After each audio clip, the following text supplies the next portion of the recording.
Thank you for coming. I'm Anna Eshoo. I represent California's very distinguished 14th Congressional District, and I want to welcome you all here this morning. Well, today is, it's not only my birthday, but it is the first day, of the law, the Calm Act, actually being implemented. So TV is about to become quieter. I want to welcome my superb partner in the Senate, Senator Sheldon Whitehouse. I couldn't ask for a better partner. We've had a lot of fun working on this, and he, of course, championed the bill in the Senate. I want to welcome former Senator Gordon Smith, who's the president and the CEO of the National Association of Broadcasters, Michael Powell, the former chairman of the FCC, and now the president and the CEO, by these long titles, president and CEO of the National Cable and Television Association, Mark Richter, the president of the Advanced Television Systems Committee, very, very important in terms of the technology and the standard development for this bill. Obviously, without all of these stakeholders, we wouldn't have been successful. How did all of this start? About 4 years ago, I had my family over for dinner. There was a sporting event on television. I was cooking. Everyone was watching and talking. And then the blast arrived. And I shouted out to my brother-in-law, "Do something about that. Turn that thing down." And he turned around and said to me, "Well, you're the congresswoman. Why don't you do something about it?" So when I came back to D.C. after that weekend, I started doing some research and looked at the records at the FCC and found that this was a top consumer complaint actually for decades. In fact, between 2002 and 2009, this was listed as the top consumer complaint. And so I wrote a one-page bill and introduced it, went around to members, and before I could complete the sentence of what this was about, Republicans and Democrats said, "Put my name down." So here we are. As I said, it was a simple one-page piece of legislation. I never dreamed that it would strike the chord that it did with the American people. It is the one bill that I've introduced in Congress where I heard from people all over the country. I'm still stopped in the grocery store at home, at the gas station, by members, by former members, by spouses of members asking, when is this going to take effect? So this is obviously, I think, will be a relief to consumers. And we all know what this is. We've all endured it. We've all heard the ads. And so today is the beginning of a new era of quieter TV. The law is really a very simple one, and it's more than a reasonable effort with a reasonable amount of dollars invested in terms of the technology at stations across the country. And so I'm excited about it. It seems to me that, let me just add this. I keep saying it was a one-page bill. By the time the Senate finished with it, it was a two-page bill. So I want to thank the President for signing it into law. And with that, I'd like to call on my wonderful colleague and friend, and Senate sponsor, lead sponsor, Senator Sheldon Whitehouse. Thank you, Anna. First, let me thank Anna for her leadership on this.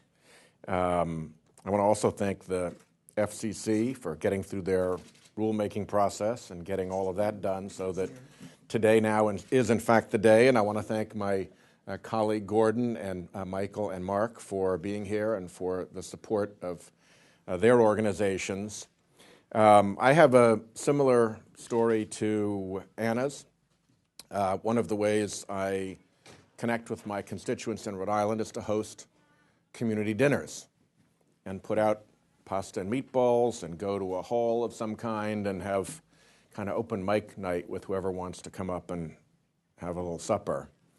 And so I've done, I don't know, 130 of those or something, and I've heard from a lot of folks on a lot of issues, and this issue came up once or twice, and I remembered my own, dive for the remote when the blare came from the commercial.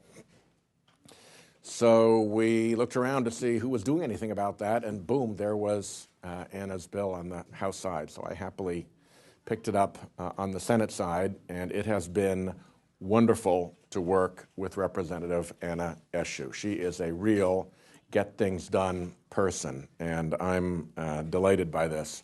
We had the chance to go up to the White House for the signing of the bill.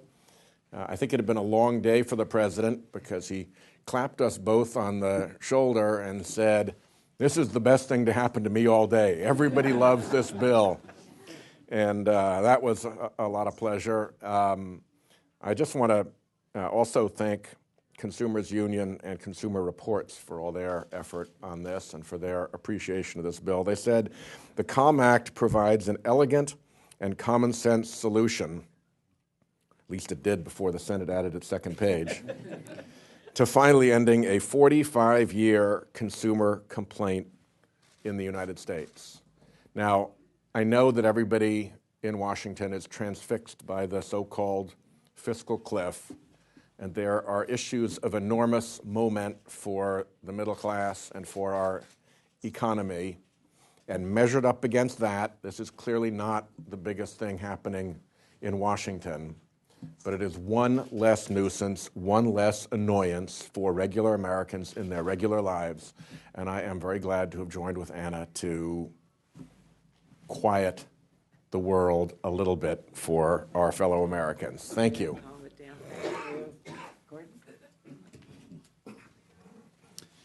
I don't know why you're all here, but I'm here to celebrate Congresswoman Eshoo's 39th birthday. Congratulations, Anna, and thank you for your leadership. And to my former colleague and my friend still, Sheldon Whitehouse, thank you for your work in the Senate. Sometimes we don't have much to celebrate on Capitol Hill, but this is a day that where we came together as Americans, not Republicans or Democrats, cable or broadcast. This is a time when we came together to fix a problem to improve the quality of life of the American people.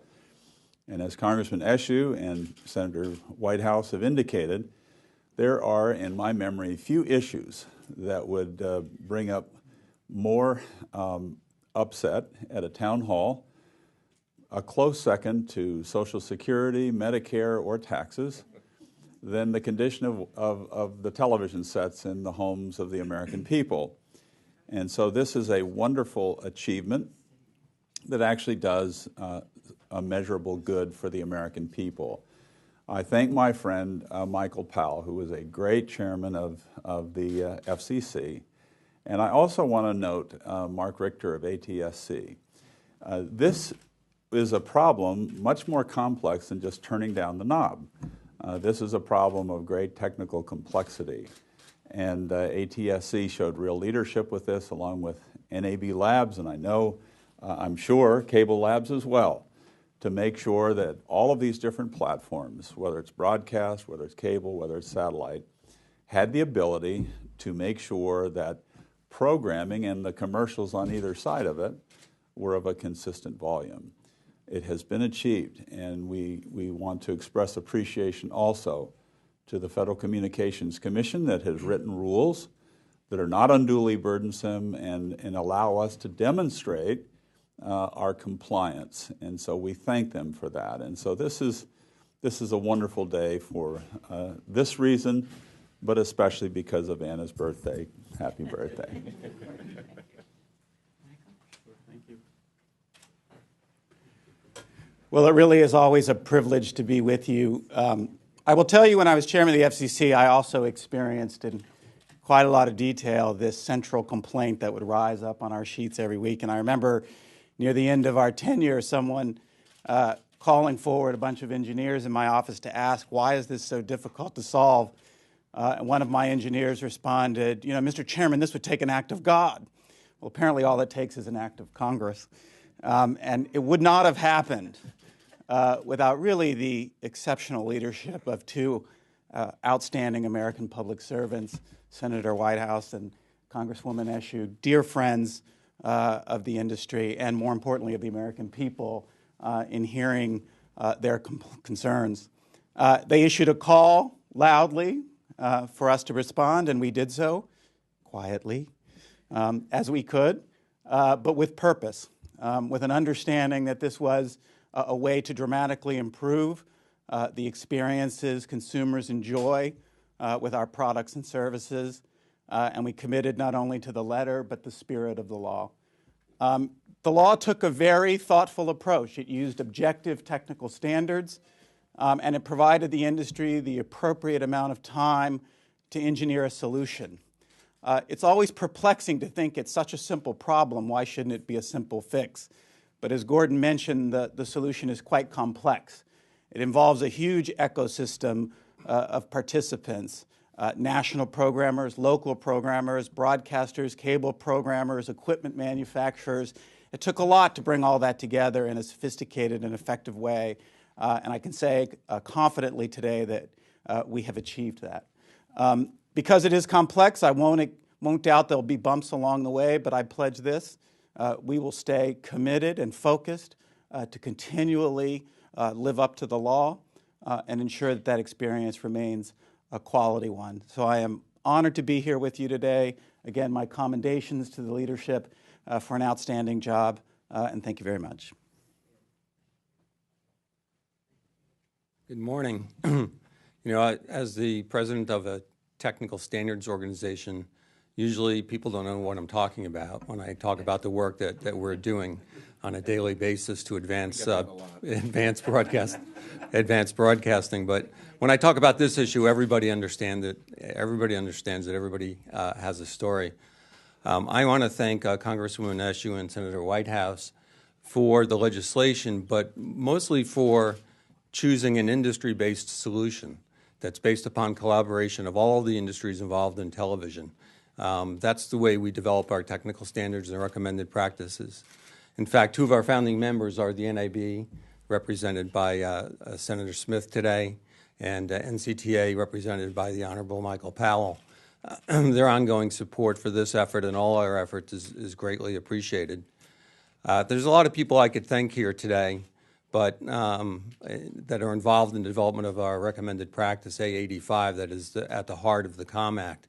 But I want to recognize one person, which is Jim Starzinski from NBC Universal. He is the guy behind all this. He's the guy who has led the committee.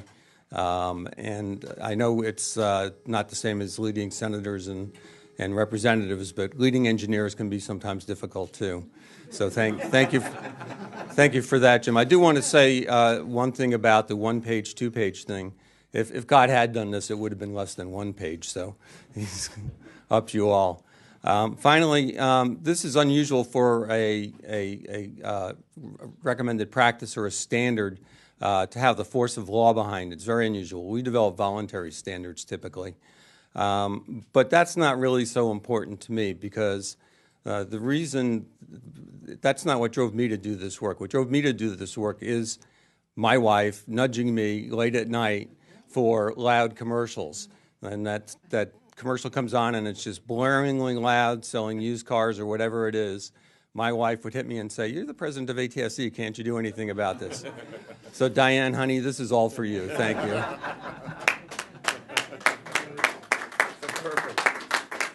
Anna? Questions? If it's not too technical, can you explain what the enforcement mechanism will be?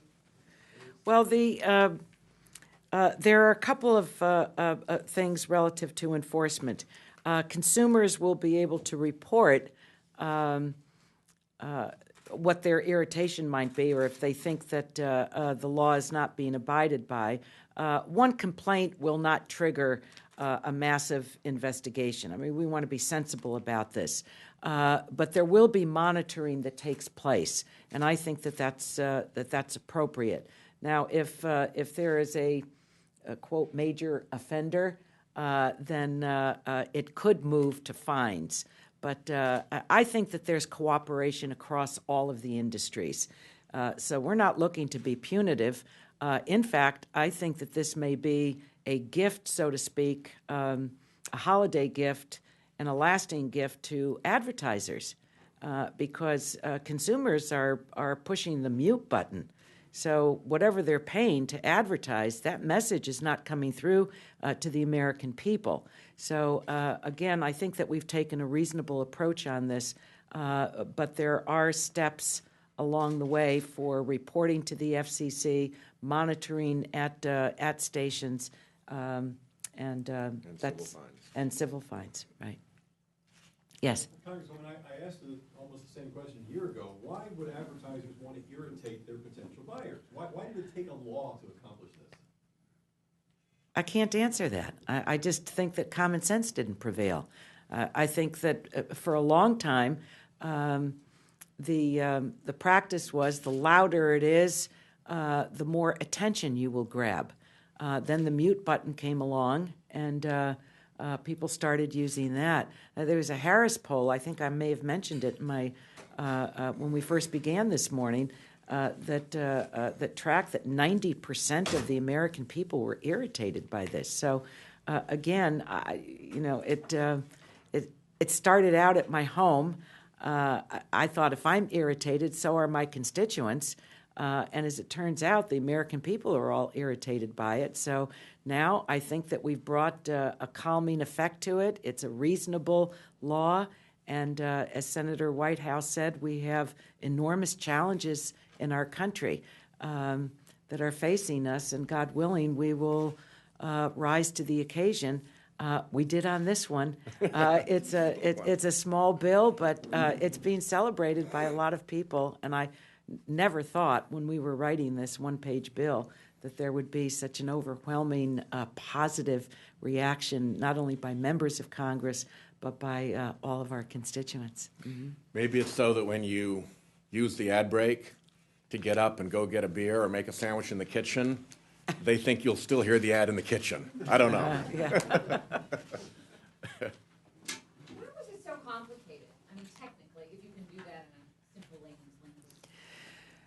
Well, when I began the effort, I remember when the engineers came to the office, and they said, this is very difficult to do. We don't know whether it can be done, whatever. And my response was, look, I'm not an engineer. I'm a legislator. So I'm going to leave it to you to come up with the standards and the technology. I know that I represent Silicon Valley. I mean, if we can do the things that we do in Silicon Valley, we could certainly come up with a mechanism that would be accepted across the industries to accomplish this, and they did.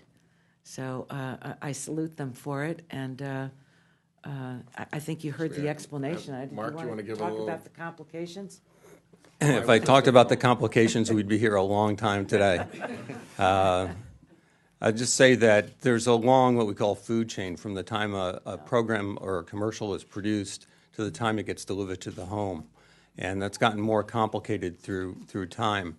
And so to get all those steps in the chain to practice uniform methodology for processing the audio, creating the audio and processing it, it takes a detailed explanation and document and education of all the people involved. And so it's pretty much common practice. Interestingly enough, this problem got more challenging as we went to digital. So it is true that this problem has existed almost since the beginning of television, maybe since the beginning of television. But when we went to digital, because of the higher fidelity, to use layman language, the greater dynamic range of digital audio, it actually made the problem sound worse to the average viewer, and that made the problem a little more challenging to solve. But the way it got solved is by industry collaboration, believing that common practice is the way to fix most technical problems. So you good with that food chain answer? Food chain. Good. All right. I think we looks like Thank we're you, done. everyone. Thank you all very much. Thank you very And much. happy holidays and Thank Merry you. Christmas. Yeah. Merry Christmas to everyone.